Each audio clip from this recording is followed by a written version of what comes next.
Welcome to Knox Community Schools podcast, telling our story. Welcome to another podcast from Knox Community Schools. I am your host, Mr. Mick, Superintendent at Knox Community Schools. The goal of this podcast is telling our story of the great things our students and staff members are doing to impact our students and community in a positive way. We want to provide important information to our students, staff, and families here at Knox Community Schools to enhance our communication. Please check our last couple of episodes we have recorded, which included Mr. Khris Beever, our Technology Director, Mr. Neil Minnix, our Athletic Director, and Ms. Sarah Richard, our High School Counselor. We would like to wish our girls basketball team good luck as they start their sectional play. The sectional is hosted here at Knox. Also, a couple of reminders. February 17th is President's Day on our calendar. That is a school makeup day, and we will be in session. That is from the first day of school, so be aware of that. Also, March 7th is the end of the third quarter, so that's an important date. And then even more important than that is March 17th through the 28th, which is spring break. I know we're all looking forward to spring break. So today, hello, Ms. Berg. Hi. How are you? I'm good. How are you? Good. I'm very excited about our conversation that we have here today with you. We have a great opportunity in front of us, and we'll get to that opportunity in a second here. But first, with you, you are our health science education teacher at the high school, which is part of our CTE classes, correct? Yes. So let's just start off a little bit with you. Tell us a little bit about you and your history. I have been a nurse for 30 years. My experience basically has been in geriatric care and the emergency room, both ends of the spectrum. I worked as a CT instructor for 16 years, married. I have 2 grown daughters and a granddaughter. Excellent. And tell us more about yourself and your nursing history. Like I said, I worked in geriatric care. I actually took care of some nuns at Ancilla. Oh, okay. That facility was still open. And I worked in the local emergency room. Wasn't my choice at first, but back at that time, that was about all that was available. So good experience. Awesome. So rolling into our program that we have here, give us a little overview, maybe the number of kids you have, the classes that we have. Give us an overview of your program here at Knox. Well, it's a 2-year program and add classes all the time. We started off in 2009. I literally taught, I think, 2 classes, and that was it. So now it's a 2-year program. The first year is pre-nursing. So the kids have a medical terminology course, essential A&P. We do CPR. I get them CPR certified, and they do introduction to healthcare for the first year. That's awesome. And I think, we talk about our students, and we've even talked about having some Stop the Bleed classes, yes. For us. And I think just having our students having that knowledge is so important, even, when we get into the real world experiences also.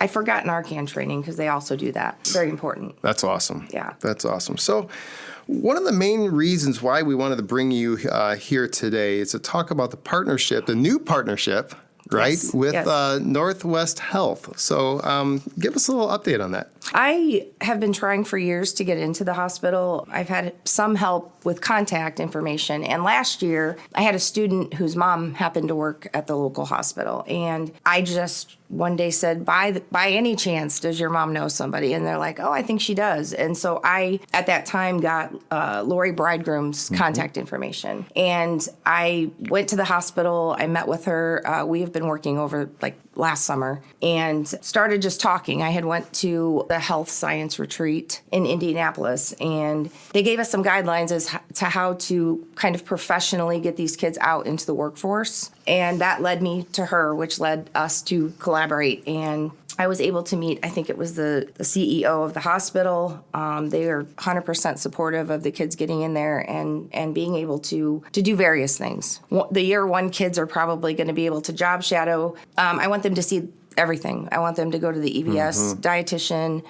They need to see the whole thing, all the departments. And then the second year kids, which are the CNA kids, hopefully they can I want to work towards an internship where they would get paid. That's my goal. We've already talked about that, Lori and I, but we haven't gotten there yet. Yeah. It's for the future. But the afternoon kids, which are the CNA kids, they would actually do some small tasks. And they're going to focus on the main hospital departments like the emergency room, med-surg, surgery, radiology, those kind of things to kind of narrow it down since they're on their way to graduation. So Absolutely. And, we definitely think the partnership there, that between Laurie and Julie and Katie Jordan. Yes. Also, for their support in this transition. We do have some students here that are going to come up here and talk to us shortly about their experience. But from your perspective, how much does this enhance your class for our kids? I think it's enormous for me personally. It's enormous because I have literally tried for years, and I'm by myself. I don't have a co-teacher, so it's just kind of frustrating when you try to make those strides for those kids and then I fail, know. But I can't thank the girls enough with Julie and Katie and Lori. I mean, they took their time. They came. They put them through this interview process, and they get to have that insight to what that professional feeling is like as best as they can, and prepare them, for when they graduate and they have to do this in real life. And this is going to roll right into, we have a new diploma requirement that has come out, right? And part of that is workforce, employability skills. And this is going to roll right into that internship that diploma is talking about. We had, Miss Richard here on last time on our podcast, and we talked a lot about that. So if you missed that podcast, go back and check it out. But yeah, just very exciting. Yeah, it is. Very exciting for us. The biggest thing that I talk to these kids for when I have them for 2 years. I'm very, very fortunate to have them as much as I do. But I want and I impress upon them that they need to be proud of where they come from. They have to be proud of where they come from. I love the fact that I could get in here. They could walk if they have to do their job shadowing. I'm not sure if that's okay. But, I got you. You know what I mean? But it's close enough that they're going to see and be proud of an environment that's right here in their backyard. And I love that. We've been doing some talks, amongst the admin team about, Knox being the place to be, and opportunities like this, programs like this, that other people go, oh my gosh, that's awesome. It's right here in our backyard. It's really a great opportunity for our kids. And I thank you for all the help that you've put in and to build these relationships to get to this point. Thank you. Also.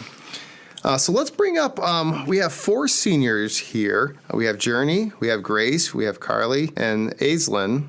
And let's first bring up Grace. So, Grace, you are a second-year student, is that correct? Yes. And you have been through both classes, right? Both classes is the medical terminology, and then anatomy and physiology, which also include the CPR and the Narcan, correct? Yes. Give us a little overview. I mean, what has your experience been with those 2 classes, and how has it kind of prepared you? I would say that the first year is a lot of getting to know the people around you. A lot in healthcare is learning how to communicate. So in class, we work a lot in teamwork situations. We work as groups. We do projects. It's a lot of book work the first year, but then the second year we get more hands-on. We'll work in even more groups at this point, and we practice our RCPs, which is our skills that we need to learn to actually be able to work on people. That's awesome. And what are you looking at doing? So you've been through these 2 classes. You're a senior, right? So we're going to graduate here this year. Congratulations. But what are your next steps? So with this class, we get certified to become a CNA at the end of our second year. So we're already ahead of most people that would be starting college as a freshman. We're really starting ahead of the game, so we can start by getting our LPN or anything else that's higher than a CNA. So we're really valued, I feel a lot more than just going straight from high school. Awesome. Well, thank you very much, Grace. Definitely appreciate it. Journey, how are you today? Good. How are you? Good. Well, thank you for joining us. Senior also, correct? Yep.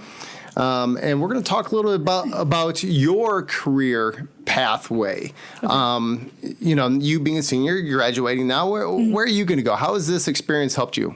It's helped me a lot because I get to, like Grace said, we communicate, we do groups, we get to know the people. They become our family. And it's nice to have that in the real world because you'll have to talk to all your patients and the doctors and have that.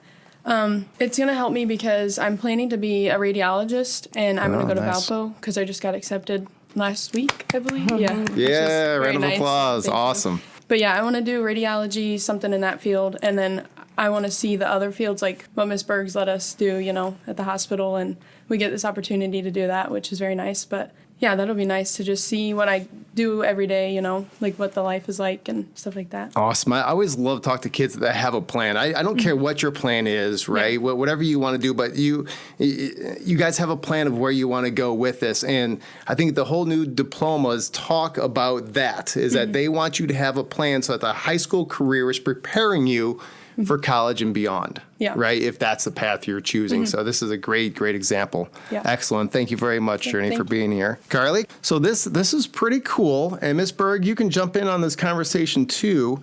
So earlier this week, was that correct? For the interview process? Yes. Earlier this week, we had some representatives from the hospital come down over. Yep. And interviewed a professional, a real-world interview for all 36 students. Yes. Is that correct? That's yes. awesome. Carly, tell me a little bit about that interview process. Well, we had to fill out all the required paperwork. She was like, this is going to be like a real, job. You're interviewing for a job, so you got to do all the paperwork. And that was like, oh my gosh, we're actually doing this. But we got to dress nice and professional, and that was great. Feel good, do good. But I was really nervous. I was like, oh my goodness. I had Julie Hazelton. So seeing her big bright smile when I walked in there, big weight lifted off my shoulders. It was awesome. Just getting to talk about stuff with them. And they got to see a part of us that not a lot of people see, because they asked some pretty good interview questions. So it made you think, but it was nice to see their perspective on that too. Do you remember one of those interview questions? Oh gosh. I put you on the spot there with that one. My favorite one to me was how do you handle a bad day? It's just one of those days that you wake up bad. How do you handle that? And I don't really think much about it, but then I'm I have to change my mindset on the day. That's the only way I'm going to get through it, because I don't want to be all mopey about it. So I was I got to be positive. That is a awesome perspective, because much like education, the nursing field, it's the same thing. You're there to serve others. You're there to help others, right? And if you're having a bad day, that person's in the hospital. They're probably not having a great day being there. So that is a very good point, and questions that they answered. So. Awesome. All right. And your plans, where are you going to go? I'm planning on going to Bethel. Congratulations. Major in nursing, and hopefully get into being a midwife. Awesome. Again, another student with a great plan. Yeah. Awesome. Well, thank you very much. Thank you. Aislinn. So we're going to talk a little bit about the employability skills. Now, Mrs. Berg has a Working at Wednesday and a Management Monday, which are both very similar things. You're part of which one?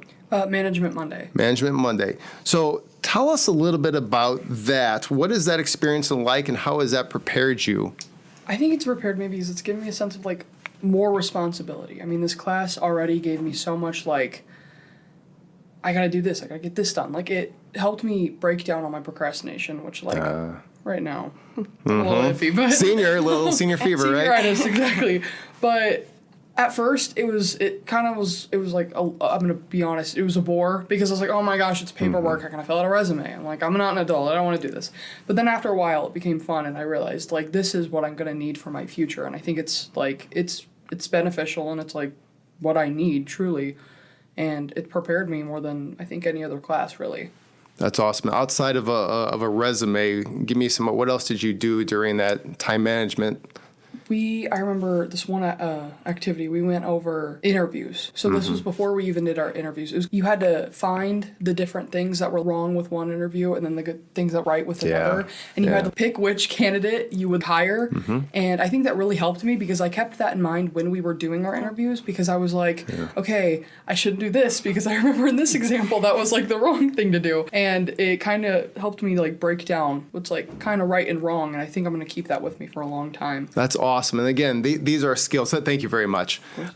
These are skills that, the four of you will take these with you wherever you go. My 2 cents for you is always be 10 minutes early. I don't care where you're going, always be 10 minutes early. And I think that's something that I personally I've always lived by, especially with interviews. Don't ever be on time for an interview. You never want them going, I wonder if they're going to show up or not. Always be early. Always be early.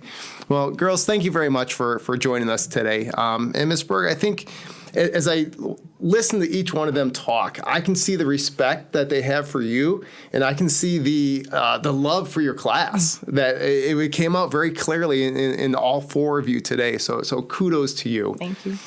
And again, just a great opportunity. So I'm very excited to have you here today with us. Is there anything else you want to wrap up about them or about anything else? It was I love these girls. I mean, both my classes, I'm so blessed this year. It's unbelievable. The kids are amazing. Love my job. I do. Absolutely. That's great to hear. And the smiles that you guys came in with, thank you for that. I'm just sitting here wondering if we were 10 minutes early. You were, actually. I tried. No, you're all good. Well, again, thank you very much. Thank you for everyone at Northwest Health for their support. Definitely. Yep. And their commitment to our kids. For really putting some hands-on experiences and some real-world life experiences into your class. Just absolutely amazing. Yeah. Thank you so much. Well, thank you. And thank you to our listeners for listening to another Telling Our Story podcast. Our goal is to do one podcast each week, highlighting the amazing accomplishments of our students and staff. Thank you for listening to Knox Community Schools podcast, Telling Our Story.